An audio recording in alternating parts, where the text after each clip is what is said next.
She didn't just reject you. That would have been a clean cut, a single, merciful blow. No. What she did was far more intricate, far more educational. She dismantled you, piece by agonizing piece. She took your confidence, your self-respect, your very sense of identity, and she showed you that they were all built on a foundation of sand, conditional on her approval. And when she withdrew that approval, the entire structure of the man you thought you were collapsed into dust.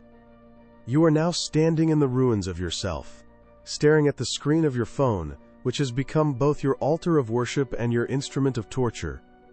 You check it again, the message you sent 3 hours ago, the one you meticulously crafted to sound casual but feel profound, still sits there, delivered, read, unanswered. That silence isn't empty. It's a statement. It's a verdict. It's a finely tuned psychological weapon, and it's screaming a truth you refuse to hear. You are irrelevant. You thought your persistence was a testament to your devotion. In her world, it was the validation of her power. Each unanswered text, each desperate call that went to voicemail, wasn't a failure on your part to connect. It was a successful confirmation on her part that she had complete and total control over your emotional state. You were not a suitor, you were a subject, and your pathetic pleas were the taxes you paid for the privilege of her occupying your mind. The great lie you were told is that love is earned through grand gestures of vulnerability, that showing your heart, laying your soul bare, is a sign of strength. But the cold calculus of human nature operates on a different set of laws. As the ancient strategists of the mind understood, what is freely given is instantly devalued. Your constant availability, your endless stream of affection, your willingness to drop everything for a crumb of her attention, it wasn't seen as devotion. It was seen as a lack of options. It was a signal that your own life, your own purpose, your own kingdom, was so barren that you were willing to abandon it to become a mere citizen in hers. And a queen has no respect for a king who abandons his throne. She only has contempt for the beggar who appears at her gates. This is the fundamental axiom you failed to grasp. Neediness does not inspire desire, it inspires disgust. It is the scent of blood in the water for the shark of human indifference. You believed you were fighting for her, but in reality, you were fighting against your own perceived worthlessness, and she was just the mirror you chose to see your failure in. Every message you sent was a desperate attempt to hear her say, "You are enough." And every moment of silence from her was the universe screaming back, "No, you are not." She didn't break your heart. She simply held up a mirror to the man you had become, a hollowed-out shell, a satellite with no planet of its own, desperately seeking an orbit to give it meaning. Your mistake was not in desiring her. Your mistake was in believing you needed her validation to exist. You outsourced your sense of self-worth to someone who was never interested in the job. You handed her the keys to your emotional kingdom, and she let it burn, not out of malice, but out of sheer, unadulterated boredom. Because power is not attracted to a vacuum. It is attracted to other power. Strength respects strength. And the man who begs for respect on his knees will only ever receive pity, which is the polite cousin of contempt. But what if this crushing defeat, this absolute 0 point of your masculine identity, is not an end? What if it is a necessary crucible? What if the pain you feel right now is not a poison, but the harsh medicine required to kill the weakness inside you? A core tenet of power states that true value is never requested. It is demonstrated. It is built in silence, forged in discipline, and revealed not through words, but through undeniable presence. The man she so easily dismissed was the one who talked. The man she will find herself inexplicably drawn to will be the one who acts. Within this catastrophic silence she has imposed upon you lies the seed of your rebirth. You believe her ignoring you is your prison. You are about to learn that it is your training ground. The very weapon she used to dismantle you is the one you will now master to rebuild yourself into something she cannot ignore, something she cannot control, something she may even come to fear. We are not here to get her back. Let's be brutally clear about that. Chasing what has already rejected you is the strategy of a fool. We are here to consolidate your own emotional power so completely that her opinion of you becomes utterly irrelevant. The goal is not to win her affection, but to achieve a state of such profound self-reliance that her return would be nothing more than a footnote in the epic of your own life. The man she rejected is about to die, and from his ashes a new entity will emerge, one governed by cold logic and absolute purpose. And this man, boo, he will be unforgettable. Before we begin the autopsy of your weakness and lay the first stone of your new empire, I need to know who is in this war room with me. If the echo of your own story is ringing in my words, then it's time to enlist.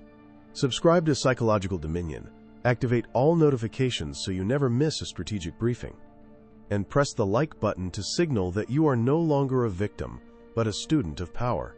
In the comments below, I want you to declare your position on the map. Tell me the city and the country from which you are watching. Let's see the global reach of this new legion of men who are choosing to build their own thrones instead of begging for a seat at someone else's. Your transformation starts now. Let's begin the strategic autopsy. To understand how to rebuild your empire, you must first survey the ruins and identify the precise moment the foundations cracked. Your fall was not an earthquake, it was erosion. It was a slow, silent process of concession.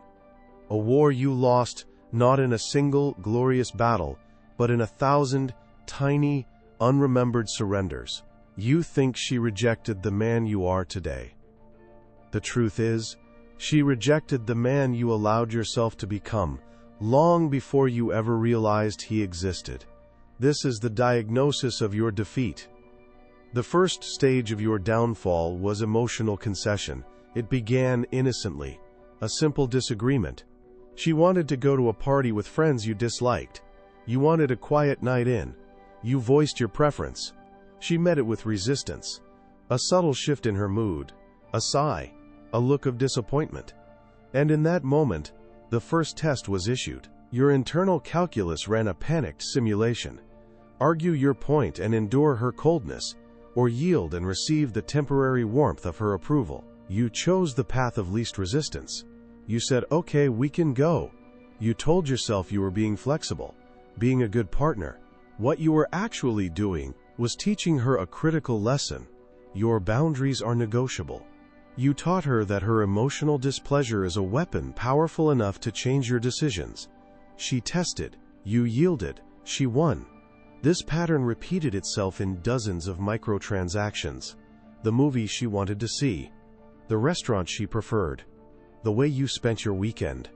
Each time you said yes when your gut screamed no, you weren't just giving up a small preference. You were transferring a small piece of your sovereignty to her. You were conditioning her to expect compliance, and conditioning yourself to fear conflict. The man who cannot tolerate a woman's temporary displeasure is a man who cannot lead his own life. From this foundation of concession, the second stage naturally grew, the loss of emotional control. Because you had outsourced your decision-making to her mood, your own emotional state became tethered to hers. You became a weather vane, spinning in the wind of her approval. When she was happy and affectionate, you felt a surge of relief, of validation. Your world was stable. But when she was distant, quiet, or upset, a cold panic would grip you. You'd race through your recent actions, trying to pinpoint your mistake. What did I say? What did I do? Your internal peace was no longer generated from within. It was a resource she rationed out to you at her discretion. Her silence is dominance, not disinterest. When she would go quiet after a minor disagreement, you perceived it as a problem to be solved. You'd rush to fill the void, asking, "What's wrong? Are you mad at me?" You thought you were showing you cared. What she saw was a man terrified of the space between them, a man who couldn't stand on his own 2 feet in the face of her emotional withdrawal. You handed her the remote control to your nervous system, and she learned, quite rightly, that by simply pressing the mute button, She could make you do almost anything to get the sound back. This is the essence of psychological control, making your peace contingent on their approval. This desperate need for her approval bled directly into the third stage, the relentless search for validation. Your conversations were no longer exchanges of equals. They became interrogations of your own standing. You fished for compliments. You engineered situations where she might praise you. You constantly monitored her for signs of affection, and the absence of them felt like a physical blow. You sent a text message in the morning, thinking of you. It wasn't a statement, it was a question. The unspoken addendum was, "Are you thinking of me too? Do I still matter?" You checked your phone every 2 minutes, waiting for the reply that would grant you permission to feel good about yourself for the next few hours. This is the behavior of a subordinate, not a partner. At work, would you constantly ask your boss, "Am I doing a good job? Do you still think I'm a valuable employee?" Of course not. It would project a fatal lack of confidence. Yet you did precisely this in your most intimate relationship. You treated her like your emotional superior, the gatekeeper of your self-worth. You were no longer the man she had chosen, but the applicant perpetually interviewing for a position she had already filled. This led you, inevitably, to the fourth and most pathetic stage, complete affective dependency. Your purpose, your mission, your very identity became secondary to the maintenance of the relationship. Your friends would call, and you'd say, "Let me check with her first." Your personal projects gathered dust because your free time was now her time, or time spent worrying about her. You stopped being the sun of your own solar system and became a barren moon, desperately trying to catch the light of her planet. This is the point of no return for attraction. A woman is not attracted to a man's potential to serve her. She is attracted to a man's unwavering dedication to his own path.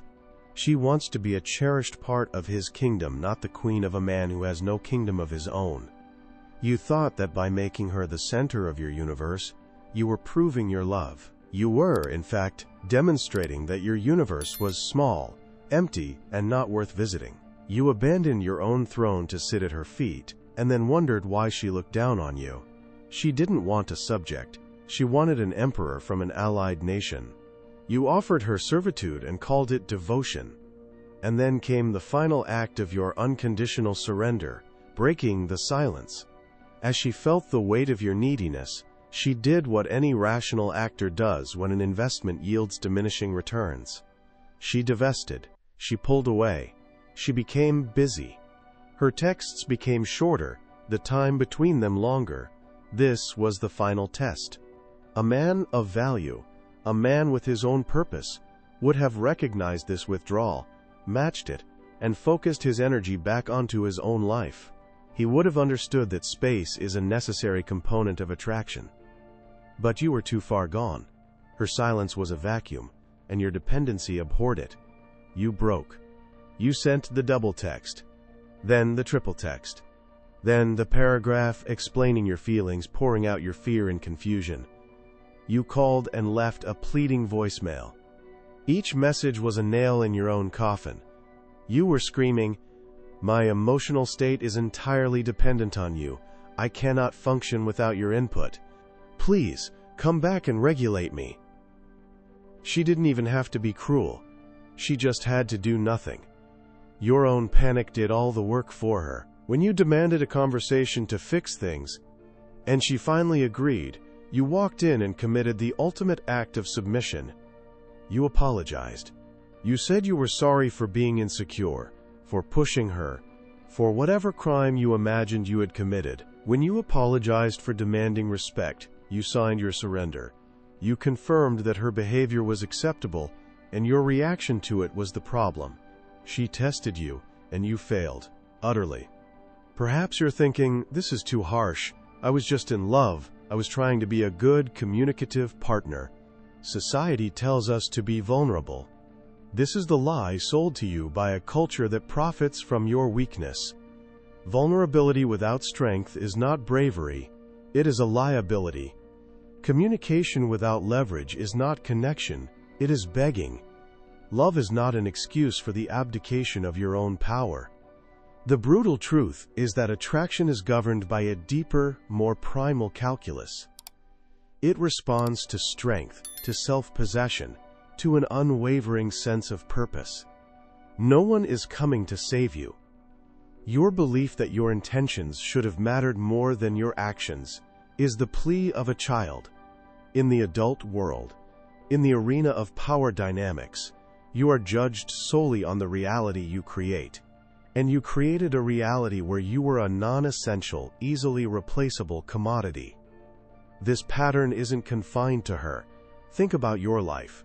The friend who only calls when he needs something because he knows you'll always say yes. The boss who piles on extra work without extra pay because he knows you won't complain. The family member who constantly creates drama, knowing you'll be the one to clean it up. The fall is not visible.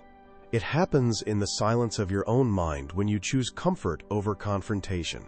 It happens in the hesitation before you state a boundary.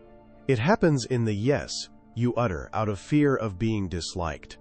Each instance is a small crack in your armor, and she was simply the one who had the courage to press on the weakened spot until it shattered completely. The question is no longer how you lost, but what you are going to do with this painful, liberating knowledge. Are you going to continue blaming her, the world, or the vague notion of modern dating for your defeat? Or are you going to look at the unvarnished data of your failure and begin the cold, methodical process of rebuilding a man who is structurally incapable of ever failing in this way again? The choice is yours, but the clock is ticking. If you are ready to stop being a case study in failure and start becoming a master of your own psychological reality, then your new training begins now. Subscribe to Psychological Dominion, activate all notifications so you are present for every strategic briefing, and hit the like button as a declaration of war against the weakness within you. And now, I want your first report from the field. In the comments below, answer this question. What was the first boundary you remember surrendering? Be specific. Was it with a partner, a friend, a boss? Pinpoint the first time you said yes, when you should have said no.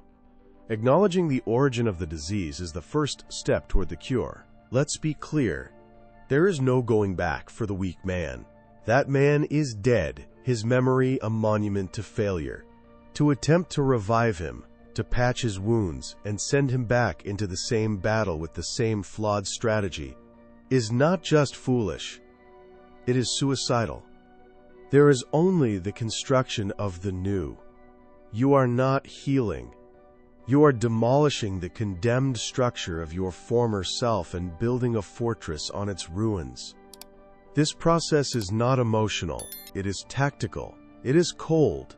It is an act of war waged against your own weakness. The commands for this reconstruction are simple, but their execution requires a level of discipline you have not yet demonstrated.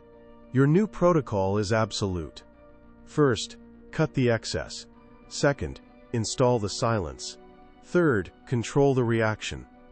Your first operational directive is to reinstall the principle of scarcity. You made yourself a commodity available in infinite supply, and therefore, your value plummeted to zero. To reverse this, you must become a finite, almost mythical resource. This means you will disappear from her life. Completely. This is not a dramatic announcement. There will be no final self-righteous text declaring, "I need some space." Such a message is a plea for a reaction, a final, pathetic attempt to gain her attention.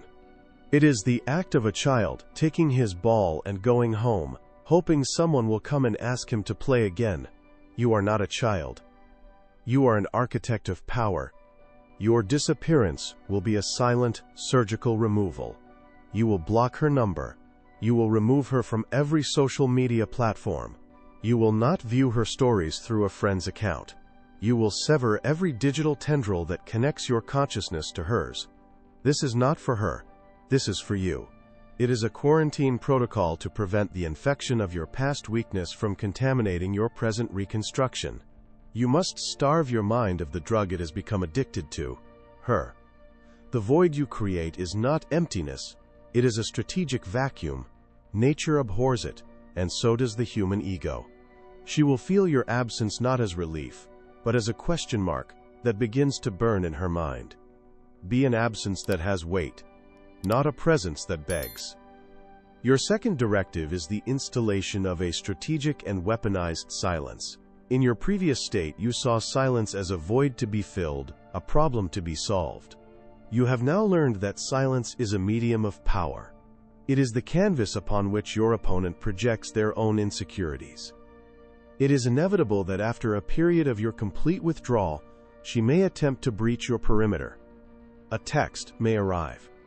"Hey, how have you been?" Or, "Just thinking about you." Your previous self would see this as a sign of hope, a door creaking open. The man you are becoming sees it for what it is, a power probe.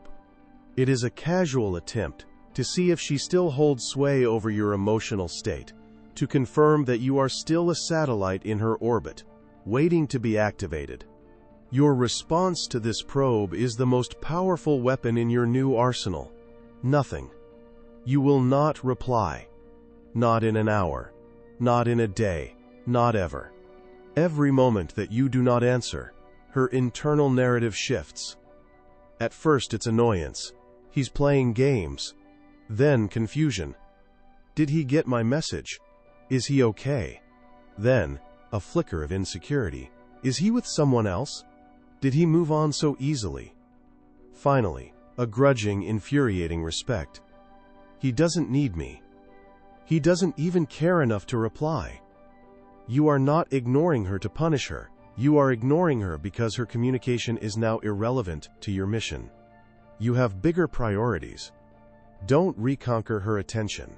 Replace the need for it with a sharper silence. Her silence was a weapon of passive dominance. Your silence is a statement of active indifference. It is a declaration that the game she was playing is over, because you have left the stadium and are now competing in the Olympics. Your third and most critical directive is the reallocation of all your energy into the 4 pillars of dominion: the physical, the financial, the social, and the symbolic. This is where you build the man she cannot ignore, because the world cannot ignore him. First, the physical. Your body is the vessel of your will. You will treat it not as a source of pleasure, but as a weapon to be forged and sharpened. You will go to the gym not to look good for her, but to wage war against your own physical limits. Every drop of sweat is a baptism, washing away the weakness. Every rep is an act of defiance. You are not building a physique, you are building a physical manifestation of discipline. Second, the financial. Money is the language of freedom and power in the modern world. All the hours you wasted staring at a phone screen, deciphering her moods, will now be invested into your career, your business, your skills. You will become so consumed with building your empire that the memory of her becomes a distant distraction. Your financial independence is your declaration of emotional independence. Third, the social. You isolated yourself, making her the sole pillar of your social life. This made you fragile.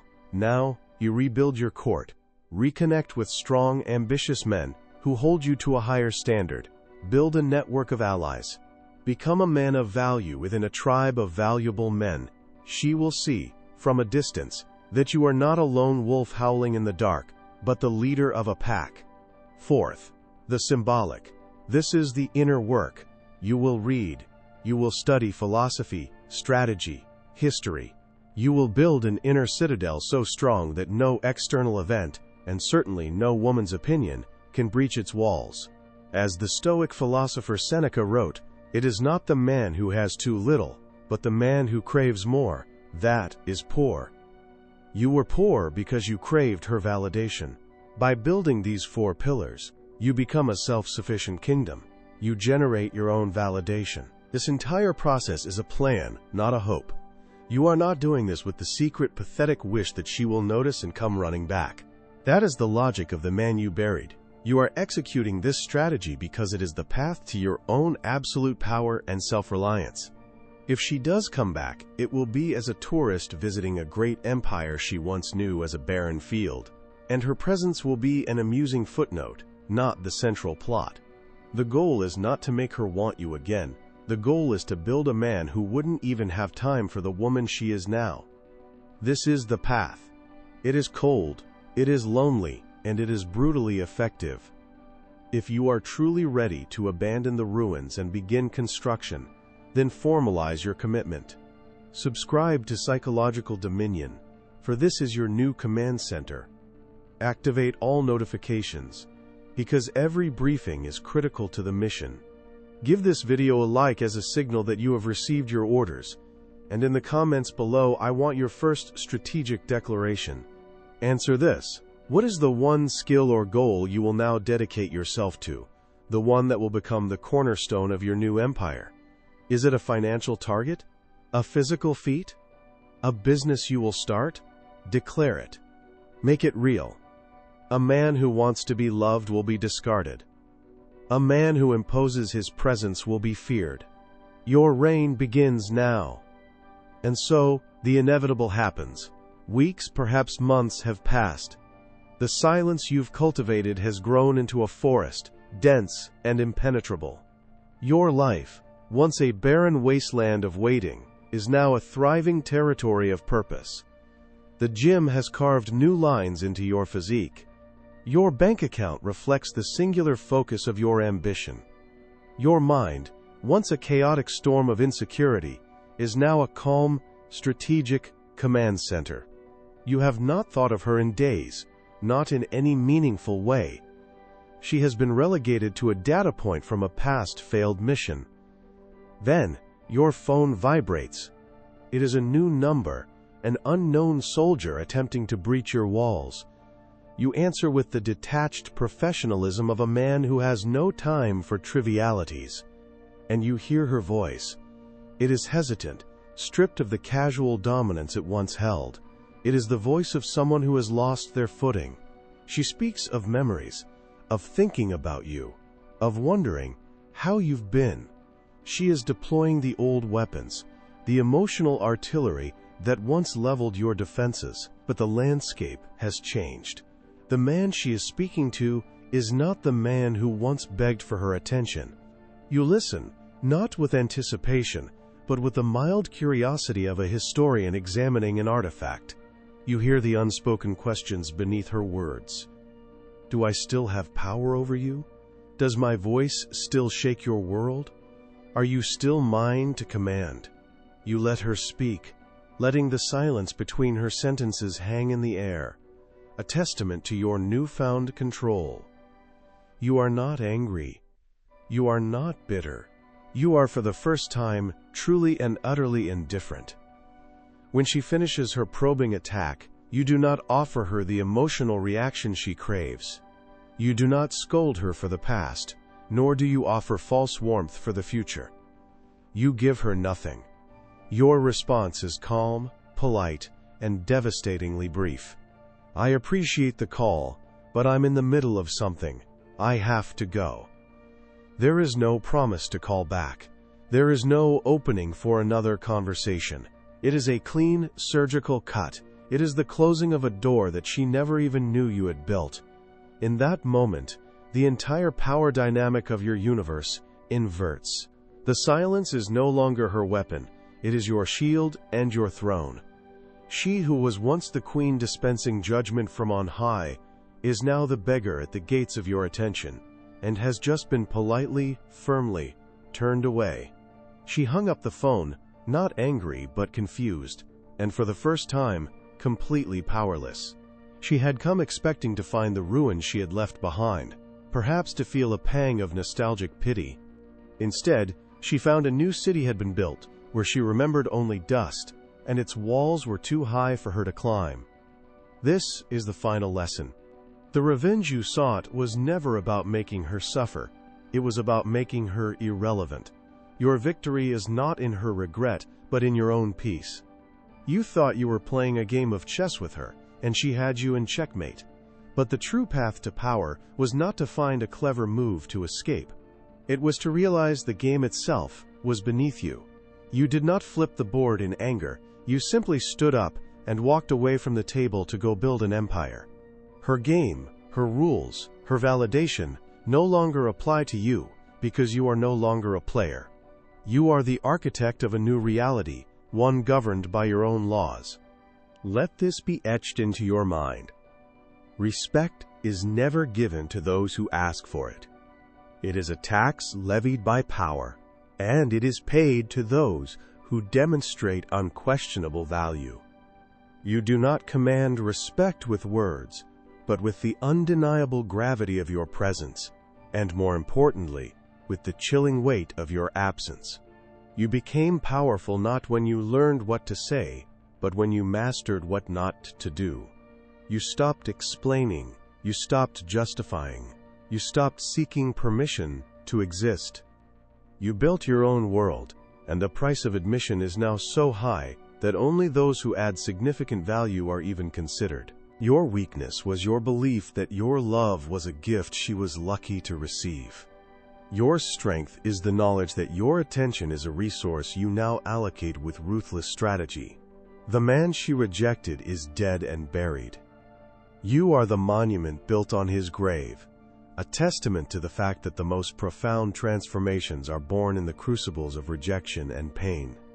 You are not what happened to you. You are what you chose to become when you were left with nothing but yourself.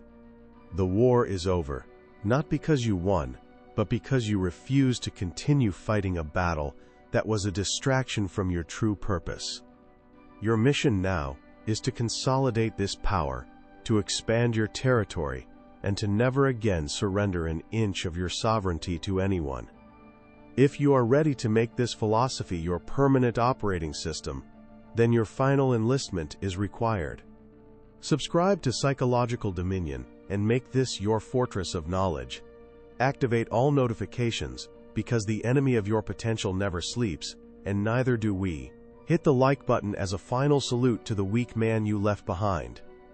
And for your final report, answer this in the comments. Now that the fog of emotional dependency has cleared, what is the one thing you see about your own potential that you were blind to before? Do not look back. The past is a graveyard. You are here to build the future. You did not lose her. You lost the man who needed her.